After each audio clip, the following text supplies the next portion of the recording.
Bonsoir, bonjour, bonsoir à tous et bienvenue donc pour une nouvelle vidéo donc sur Shadowverse. Alors Shadowverse, qu'est-ce que c'est?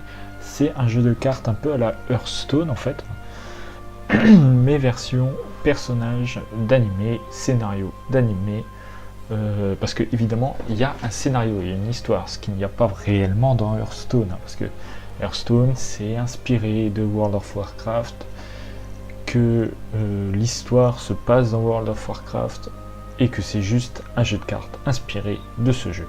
Donc du coup là on a un jeu de cartes clairement, mais il y a un vrai scénario, il y a vraiment pas mal de personnages en prime, hein. Bref, il y a vraiment de quoi passer du temps en solo comme en multi, hein. Alors vous voyez, donc je vais vous présenter un peu le menu. Qu'est-ce qu'on a? Alors on a en dessous, comme vous voyez ici, le menu principal, donc celui dans lequel on est, hein. On peut voir l'elfe métallurgique, donc qui est une carte de... Enfin vous verrez, je vous expliquerai tout à l'heure. C'est une carte, et regardez, là, hop, de base, alors c'est l'une des compétences du jeu, c'est quand on est sur le terrain, on peut faire évoluer les cartes. Une fois par partie, il me semble. Donc là c'est la carte de base, et quand on la fera évoluer en pleine partie, donc elle donnera celle-là. Donc ça augmente évidemment ses stats. C'est une sorte de fonctionnement du jeu qu'il n'y avait pas dans Hearthstone. On ne peut pas faire réellement évoluer les cartes de cette façon. Donc c'est vraiment, c'est là que ça se diffère un peu, mais c'est vrai qu'il y a aussi énormément de points communs avec Hearthstone. Mais voilà, pour ceux qui connaissent pas Hearthstone, vous allez vite comprendre. Alors, qu'est-ce qu'on voit sur cette carte? Alors, ça s'appelle Elfe métallurgique. C'est une carte donc qui a un coût.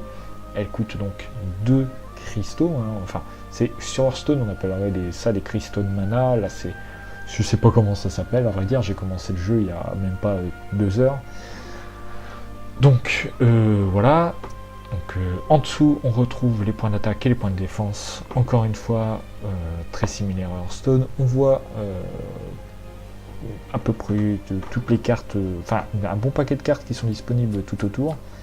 Donc là, par exemple, ici, c'est une carte sort, il me semble, hein, qui inflige 2 points de dégâts. C'est pour ça qu'elle ne peut pas évoluer, hein. C'est pas un serviteur comme on a l'habitude de le dire sur Hearthstone. Encore une fois, je vais utiliser énormément le vocabulaire d'Hearthstone, hein.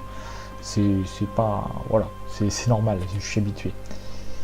Là, encore une fois, on voit que c'est une carte normale, donc elle peut évoluer, voilà. Et c'est stylé, hein. Les évolutions sont stylées. De toute façon, tout est stylé dans ce jeu. Les musiques sont épiques, enfin, tout est absolument stylé. Moi, je trouve ça absolument épique. Voilà, Goliath, hein, qui est la carte de base par excellence dans le jeu, hein. C'est la carte qu'il faut absolument avoir dans son deck de départ, hein. Donc hop, voilà, ça évolue, c'est cool. Et sans plus tarder, on va commencer avec le jeu solo. Je vais vous présenter donc le premier chapitre d'un personnage.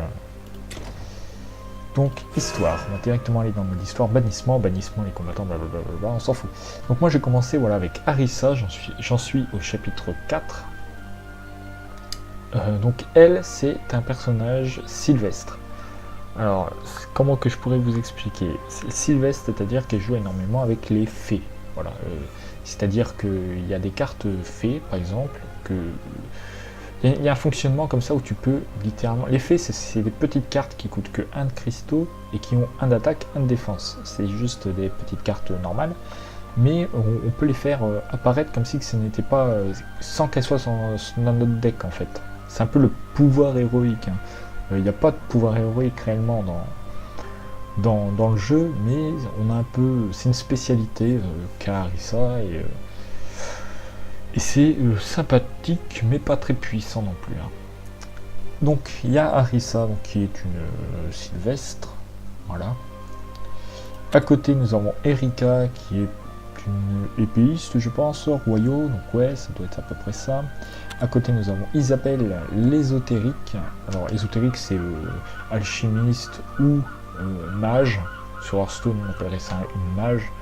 Mais je pense qu'en effet, alchimiste, c'est plus C'est plus elle a un peu le caractère d'Edward Elric dans FMA, tu vois, elle veut ressusciter son défunt amant qui est disparu, enfin voilà, vous voyez le délire. Ici nous avons le draconique Rowan, donc, qui est assez intéressant. Je ne l'ai pas encore joué, hein, mais je sais pas du tout. J'ai joué que Harissa pour le moment, donc tous les autres je les ai absolument pas joués. Donc ça a l'air sympathique, je connais absolument rien de ce mec là. Ici on a Luna qui est une nécromancienne. Alors la nécromancie, c'est-à-dire elle va jouer avec les squelettes, elle va jouer avec des trucs dans le genre, tu vois, enfin la nécromancie quoi. Et c'est sympathique. Ici on a le vampirique, c'est-à-dire le vampire tout simplement. Cette appartenance propose de manipuler des cartes abaissant la vie du meneur en échange de pouvoirs accrus. Ouais, c'est le démoniste quoi. Hein. Sur Hearthstone, on appellerait ça le démoniste, très clairement. Ainsi, l'habilité Vengeance permet d'activer les habiletés de certaines cartes en main et se manifeste lorsque la vie du meneur atteint 10.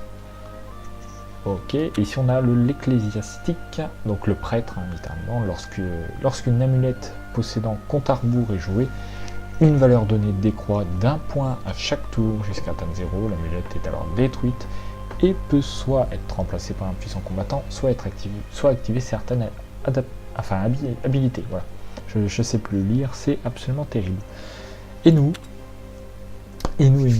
on va faire le chapitre 1 d'Erika, voilà, de l'épéiste, hein, ça peut être sympatoche. Alors il y a des dialogues, j'ai mis donc le texte en français et les dialogues en japonais, j'ai pas laissé les dialogues anglais, hein, on a le choix entre les dialogues anglais et japonais, on n'a pas le choix pour le français. Et les dialogues japonais, c'est du japonais, voilà, c'est du manga, c'est des animés, enfin, vous allez vite comprendre, c'est parti. Exécution, blablabla, voilà. Donc mission, voilà. Récompense bannière royale, donc une carte de magie, je suppose. Allez hop, c'est parti.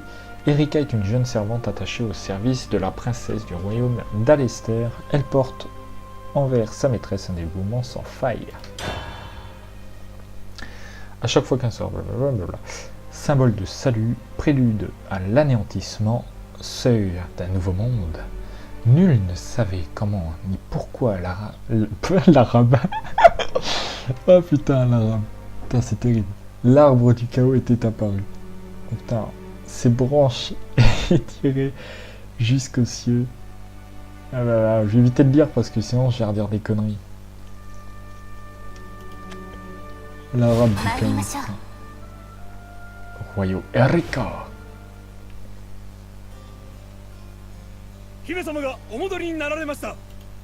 Son Altesse, la princesse, est de retour. Un bon retour parmi nous. Je vous laisse profiter du doublage un peu. Hein. Vous savez lire, je pense.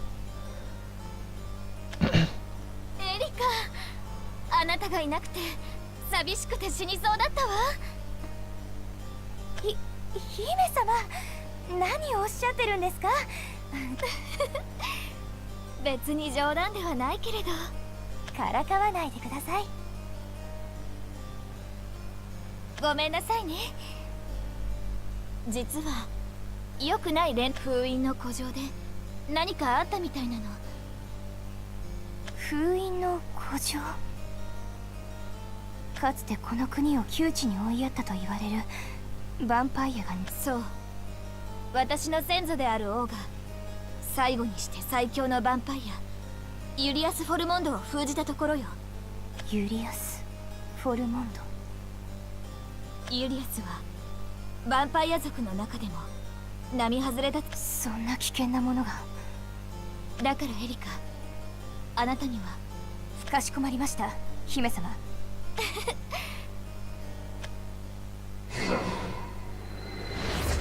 Ah, l'action commence. Donc eux, ce sont les principaux adversaires du mode histoire. Hein. Vous allez voir, ils savent pas dire autre chose que roar. Donc ça va être assez chiant hein, à force, mais blablabli, blablabla, voilà. Voilà, et l'animation stylée encore une fois du personnage. Alors, on se met bien.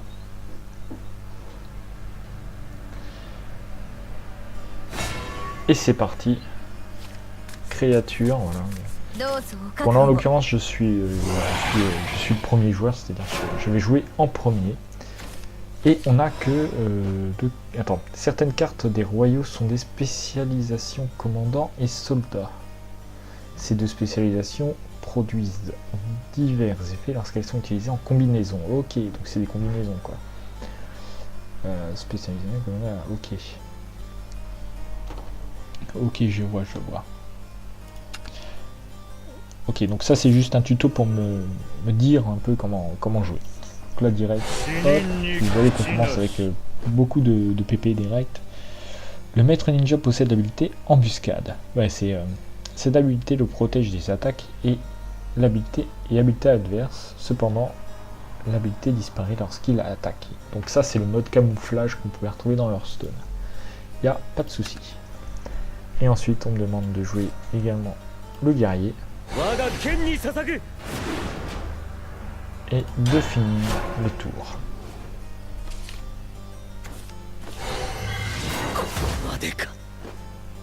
Votre adversaire vient d'utiliser mort subite. Embuscade empêche votre maître ninja d'être la cible de l'adversaire.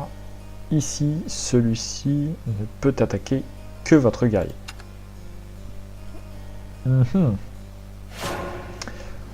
Ok, c'est bon.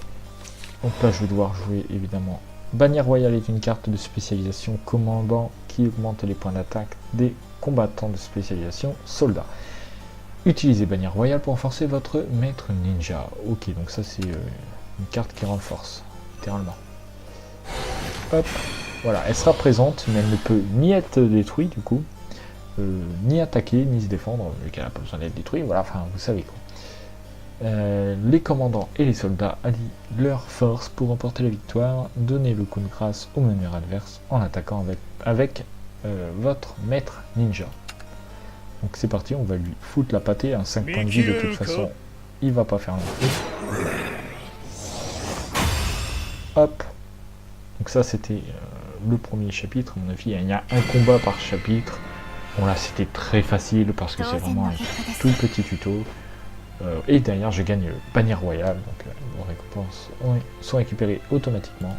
On est bien, les combattants royaux peuvent aisément se renforcer les uns les autres. Vous obtenez bannière royale comme récompense pour votre victoire, incluez-le dans votre deck et faites-le combattre dans le mode histoire. Ok. Dernière volonté, blablabla. Je vous laisse encore une fois profiter du dialogue. 封印の古城の件と何か関係があるのでしょうか。かもしれないわね、エリカ。すぐに出発できるかしら。なんですが、私のいない間にまた先ほどの怪物が現れたら心配しないで。私だってやるときはやるわよ。では行ってまいります、姫様。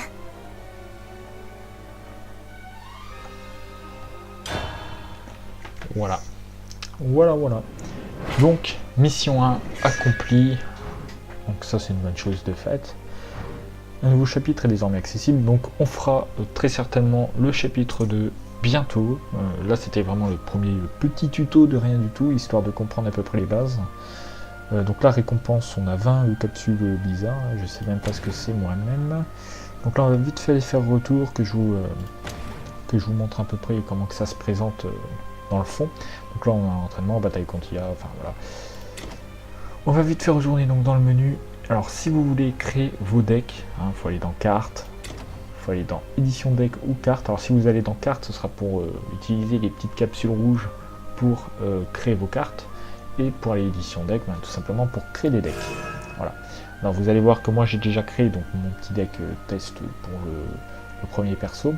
Et si je veux créer un autre deck, un nouveau deck, ouais. Donc, nouveau deck. Hop. Ok. Ouais.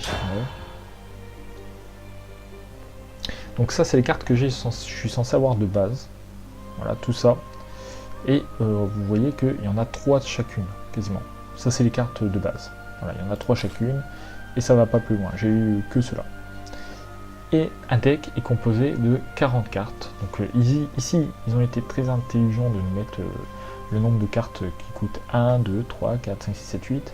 Hein, ça peut pas, c'est 8 plus, hein, c'est-à-dire il y a des cartes qui coûtent plus de 8, mais ils ne les différencient pas. Et donc ils mettent également le nombre de combattants, le nombre de sorts et le nombre d'amulettes.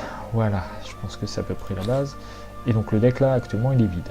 Bon, on pourrait le remplir, on peut mettre, allez, 2 gobelins, 3 gobelins.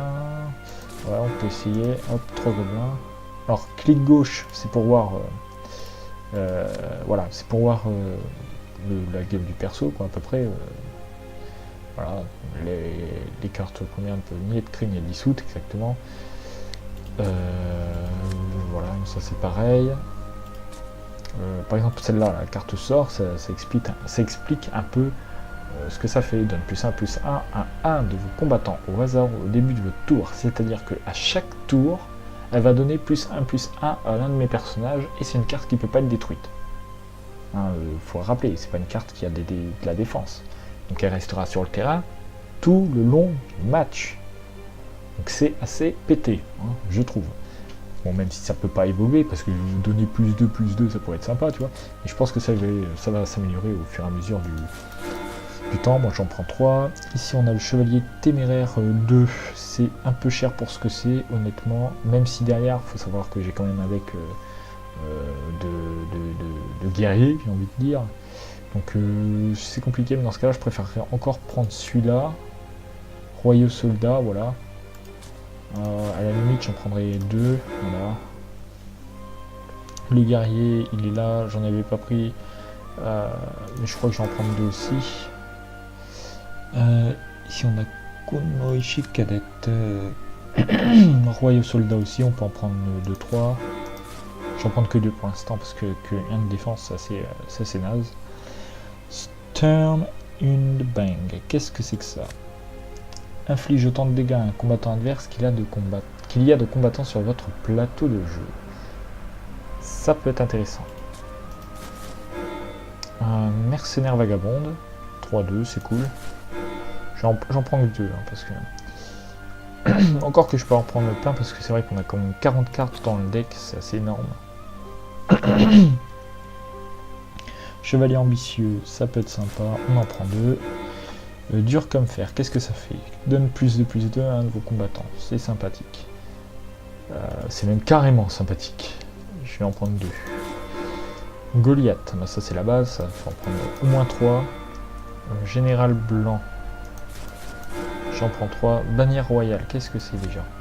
Donne +1, +0 à tous vos combattants. Donne +1, +0 à chacun de vos combattants. Soldat pressant.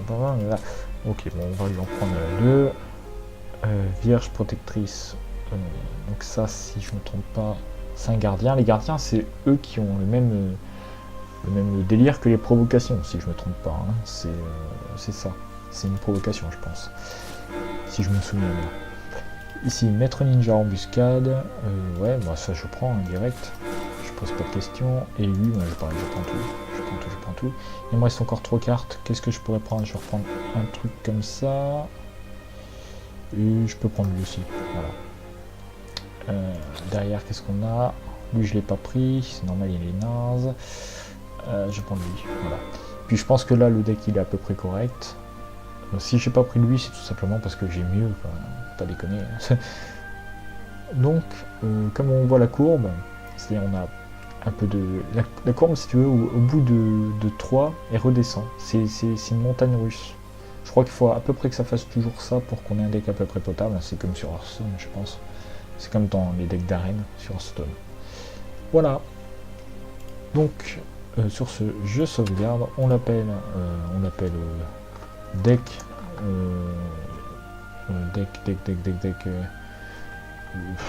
deck 2, voilà.